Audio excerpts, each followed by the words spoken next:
time and tide wait for no man. කාලයත් වඩදිය බාදියත් කිසිම මිනිසෙකු වෙනුවෙන් නතර වෙන්නේ නම් නැහැ. Welcome to Winter Ferry English Academy. I'm Jantari Silva. 1 minute English lesson. අපි අද කතා කරන්න යන්නේ tide ගැන.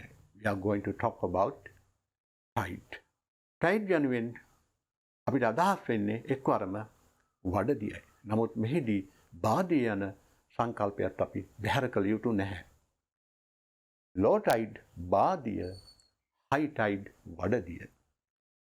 සූර්යාගේ සහ චන්ද්‍රයාගේ ගුරුත්වාකර්ෂණය අනුව පෘථිවි මුහුදු මට්ටම ඉහළ පහළ යාම අපි අත්දකිද්දී මේ තෝරා බේරා ගන්න තමයි වඩදිය සහ බාදිය යන සංකල්පයන් අපිට වැදගත් වෙන්නේ.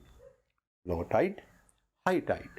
අපිට මෙතනදී යොදාගත හැකි අපේ ජීවිතයට අවශ්‍ය කරන වැදගත්ම පණිවිඩයක් මෙන්න මෙම proverb එකෙන් අපිට ගන්න පුළුවන්. Time and tide wait for no man. කාලයත් වඩදිය බාදියත් කිසිම මිනිසෙකු වෙනුවෙන් නතර වෙන්නේ නම් නැහැ.